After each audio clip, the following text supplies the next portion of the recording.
Mention the words small sedan and the first thing that leaps to mind is probably the Honda Civic, Kia Cerato or Mazda 3, but there is another one that's well worth a look that flies under the radar a little bit, the Skoda Octavia. Skoda still suffers a little unfairly from its old reputation of being an Eastern European car maker of low-quality vehicles, but since Volkswagen took it over entirely over 2 decades ago, they've now gone on to become the makers of some of the best mass-market cars on the road. The Octavia sits on the same platform as the Audi A3 and the Volkswagen Golf, amongst many other cars, and it has a certain familiarity to it, but it is very much its own thing, especially here at the front, where the grille is unique to Skoda. These front LED headlights do look a little bit Audi-esque, and the L-shaped indicators and driving lights here are borrowed from the Volkswagen Golf. There's some nice, attractive, thin fog lights down the bottom there too.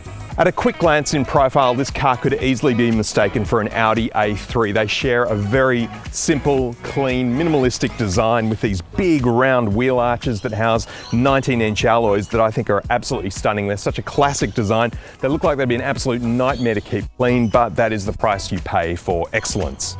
The rear tail lights have some cool animations and they look a little bit like a sort of cross between an Audi, Hyundai and a Lexus, but this car's biggest party trick is also here at the back because it's not actually a sedan.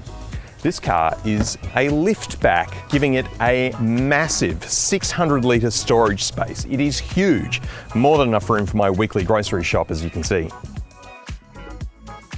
This limited edition Octavia gets a 2-litre 4-cylinder turbocharged petrol engine that outputs 140 kilowatts of power and 320 newton meters of torque and a 0 to 100 time of 7.4 seconds, which is pretty quick, but it's very efficient too, because on a combined cycle, this car will use just 6.1 litres per 100 kilometres. Now, I took this car on a return family road trip from Sydney to Canberra over the weekend, a journey of about 500 kilometres with some incidental driving in between. And in that time, we used only about 3/4 of a tank of petrol. And given that this car only has a 45-litre tank, that's incredibly efficient. The interior is a real mixture of Volkswagen and Audi, with little bits of switchgear from both of them dotted around the cabin. And just like the outside, it's a very clean, minimal design, but perhaps in some ways maybe a little bit too minimal. To start with, we have a big 10.25-inch infotainment touchscreen in the centre. And unlike Hyundai and Kia or Jaguar and Land Rover, Volkswagen, Audi and Skoda all have quite distinct systems that give each of their cars a fair bit of individuality. There's a fair amount of customisation available through the system. You can customise the internal lighting, colours, the drive modes and also the wallpaper on the background. There's wireless Android Auto and Apple CarPlay, although in my experience when you have 2 phones paired with CarPlay, it does get a bit confused as to which phone to give priority to.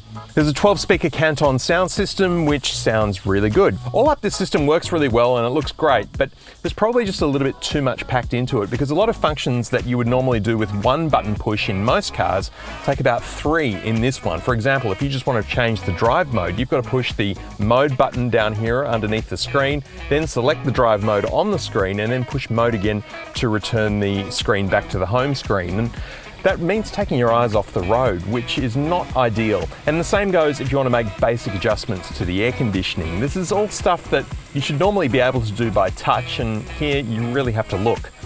Moving down the console, we've got wireless charging for your phone and 2 USB-C ports, which you can almost not see because it's so dark under there.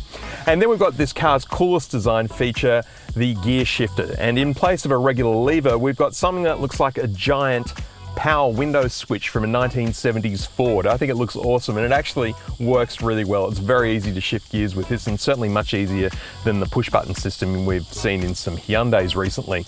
2 cup holders, which also comes with this little thing here that goes into them if you want to put your phone in there, but that means you can't then close the lid, but that's okay.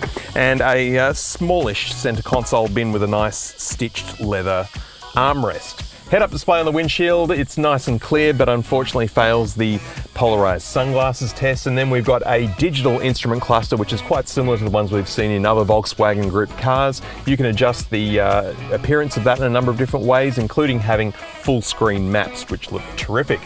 The steering wheel has a great feel to it, leather wrapped with this nice sort of perforated leather and a flat bottom to give it a nice sporty feel. It's a good size.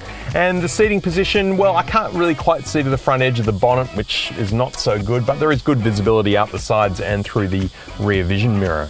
In terms of the materials in the cabin, we've got a little bit of a rubbery sort of finish up here on top, but at least it's not hard plastic. I like this material in the middle here that's quite soft, and there's stitching there, and this metal accent across the waistline here is quite nice. It gets a little bit scratchy plastic underneath that. Another little design feature that I like in this car are the door handles. They just sort of float out there in the middle. It looks like something that a designer kind of went, you know what, I'm going to put this in. I don't think they're going to approve it, but they did, and it looks really good.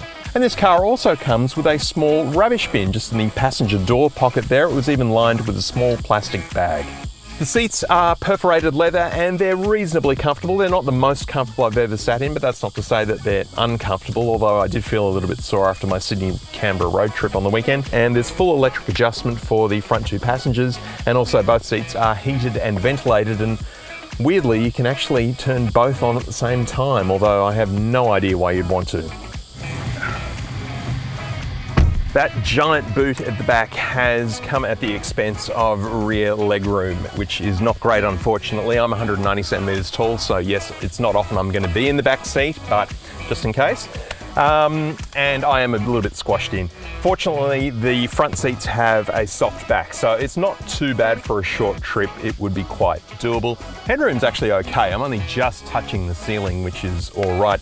These outboard seats are heated. There's also another zone of climate control back here, so rear seat passengers can adjust their own temperature, and there's two USB-C outlets as well, which was great on the road trip with the kids, I might add. And we've got an armrest with cup holders, which open in a nice sort of way. A phone holder here, which slots into the back of the seat in front, which can also be adjusted to hold a tablet. Great for the kids on a road trip. Rear seat passengers also get a window blind. The Skoda is a very comfortable, refined, easy car to drive around town, and it's a great daily driver, but there is one big problem. And it's a bit of a deal breaker for me, the steering.